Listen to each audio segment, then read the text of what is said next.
Selamat pagi. Sekarang saya coba membagikan video tutorial untuk mencetak kartu login survei lingkungan belajar. Ya, pertama kita masuk ke browser, boleh menggunakan akun belajar atau menggunakan akun profesional.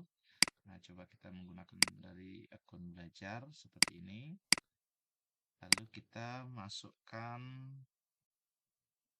laman untuk masuk ke eh, dashboardnya ya. Itu lamannya adalah dashboard dashboard slb ya .kemdikbud.go.id ya.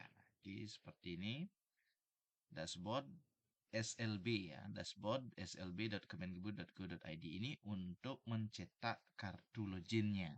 Tetapi kalau untuk surveinya nanti itu berbeda lamannya, yaitu survei lingkungan belajar.kemendikbud.go.id. Oke, sekarang login. Nah, tampilan awalnya akan seperti ini. Ada berandanya, ya. Kemudian ada dashboardnya, ya. Nah, ini seperti ini tampilannya. Kemudian ada informasi umum. Nah, ini kita baca dulu biar tidak salah persepsi dan anggapan-anggapan yang tidak mendasar. Ya, nah survei lingkungan belajar itu digunakan atau menjadi patokan itu evaluasi atau pemetaan aspek pendukung kualitas pembelajaran. Jadi iklim pembelajaran di sekolah ya melalui guru, eh, kepala satuan pendidikan dan peserta didik. Ini diukur dengan survei lingkungan belajar. Ini tidak mengukur proses individu, guru maupun peserta didik masing-masing, tetapi yang menjadi outputnya adalah penilaian atau evaluasi dari lembaga satuan pendidikan tersebut.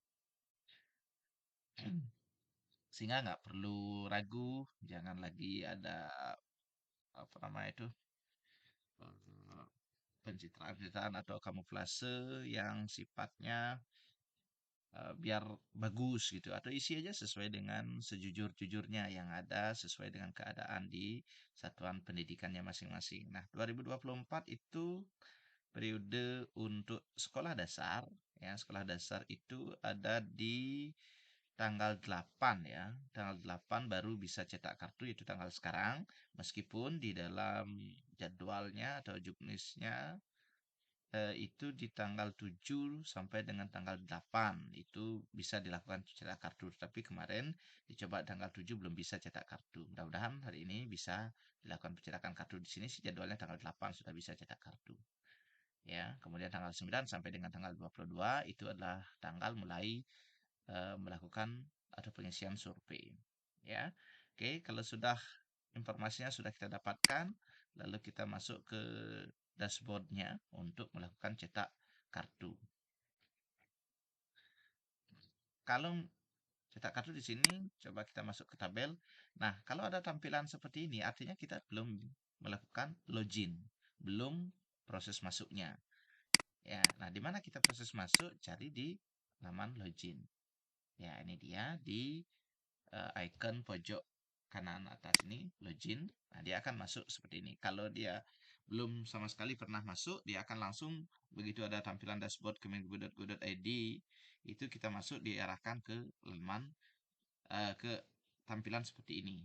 Ya, dashboard survei informasi belajar. Kemudian kita loginnya dengan menggunakan akun SSO ya, single sign on. Jadi ini menggunakan satu akun yang biasanya untuk operator ya di saluran pendidikan. Oke, kita klik. Nah, kita diarahkan begini. Nah, ini tentunya saya sudah menggunakan akun dan password yang sudah tersimpan di akun Gmail yang karena saya pernah login sebelumnya. Jadi untuk menghindari adanya kelupaan password, ya. Oke, kalau sudah seperti ini kita langsung ke login, laman loginnya. Oke. Nah, setelah itu kita pahami isinya sama seperti tadi di tanggal 8 seperti ini untuk sekolah dasar. Kemudian kita ya ini abu-abu ini cetak kartu login ya. Yang cut off ini berarti tanggal 2, ya ini tanggal 2 sampai dengan tanggal 7 itu adalah proses cut off data. Nah, ini yang hijau ini adalah tanggal mulainya atau rentang mulainya survei. Kemudian ya, lalu ini tampilan grafik, jangan bingung dulu teman-teman ya. Ini adalah nama-nama dan persentase guru yang ada di satuan pendidikannya masing-masing. Ada kepala sekolahnya, total gurunya berapa. Ini yang mengikuti survei lingkungan belajar itu adalah pendidik ya, bukan tenaga kependidikan. Jadi ada TU, ada tenaga kependidikan lain, satpam, cleaning service, kemudian perpustakaan, itu tidak ikut mengisi survei. Ya, ada kepala satuan pendidikan dan guru. Jadi kalau dia misalnya kepala sekolah itu menjadi PLT di sekolah yang lain, tentu kepala sekolah tersebut akan mengisi survei di dua lembaga yang berbeda dengan dibuktikan dengan dicetaknya kartu login. Kartu login ini akan muncul ketika terdata di EMIS atau Dapodik. Ya. Oke, ini adalah persentase kepala sekolahnya, persentase guru tentunya persentase ini akan muncul setelah adanya pengisian atau dimulainya. Nah, di mana dia bisa lihat? Inilah dia progresnya.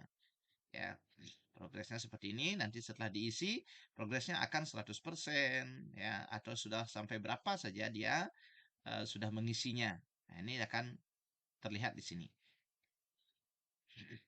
Oke. Nah, setelah itu kita akan masuk ke tabelnya untuk melakukan cetak kartu login. Ini nama-nama gurunya sudah ada di sini. Ada 19 totalnya ya. Nah, ini jangan panik kalau misalnya hanya muncul seperti ini. Ada di sini ya, di bawah di halaman 2. Nah, ini dia ada muncul berikutnya. Ya, oke. Nah, bagaimana kalau ternyata guru yang bersangkutan itu sudah mutasi, pensiun, ya. Nah, apa yang harus kita lakukan? Di sini ada action ya, teman-teman ya. Ada action, ada call of action, ada NPTK, NIK, dan segala macamnya sampai di sini. Ada progresnya. Ya. Nah, ini kan partisipasinya ya, ya, ya semua ya. Artinya dia mengikuti. Ya. Nah, sekarang begini. Di sini, dikonfirmasi ini dirubah dia, teman-teman ya. Dikonfirmasi kalau seandainya guru yang bersangkutan itu siapapun dia di satuan pendidikannya, dikonfirmasi ternyata dia misalnya pensiun. Nah, kita klik konfirmasi. Di sini ada konfirmasinya, ada mutasi. Kalau dia mutasi, memang mutasi ke lembaga yang lain, silakan diklik mutasi. Ya, sehingga nanti progresnya tetap akan 100% biar tidak menjadi hambatan tersebut. Ya, kemudian dikeluarkan, misalnya ada guru kontrak gitu ya, guru kontrak karena dia mengundurkan diri. Silakan. Ada nih mengundurkan diri, dikeluarkan tuh karena misalnya ada hukuman dari atasan gitu ya. Kemudian wafat atau meninggal dunia, silakan di sini diisi keterangannya hilang, alih fungsi ini hilang ya. Mungkin hilang kemana tidak ditemukan, misalnya dalam perjalanan hilang tanpa jejak, gitu ya. Oke, kemudian ada pensiun, ya nih. Nah, ini jenis PTK tidak sesuai, misalnya ada ketidaksesuaian. Di sini semuanya lengkap, ya. Nah, ini kalau misalnya ada yang sedang belajar, tugas belajar, silakan nih tugas belajar. Ya, kalau misalnya tidak sesuai atau tidak ada dan yang bersangkutan sedang tugas belajar atas izin dari atasan, silakan dikonfirmasi seperti ini. Ya, oke. Kemudian disimpan hasil konfirmasinya. Nah, setelah itu kalau misalnya tidak ada masalah, lakukanlah pencetakan kartu secara keseluruhan. Nah, ini dia cetak kartunya. Ya, nih klik. Oke, kita klik. Ya. Nah, ini tadi saya sudah melakukan cetak kartunya. Ini kita masuk ke cetak kartunya. Ini dia. Kalau sudah dicetak,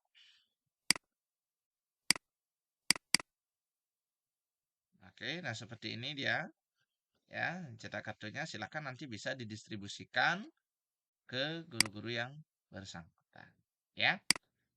Nah, nanti setelah dibagikan, mohon teman-teman loginkan dia atau sarankan untuk segera login di tanggal besok ya di tanggal awal kurang lebih 2 harian ya. Kenapa kita harus login sedangkan rentang waktunya kan sampai tanggal 22 Oktober yaitu untuk mengantisipasi atau mitigasi hal-hal yang mungkin ada kendala tidak bisa login ya.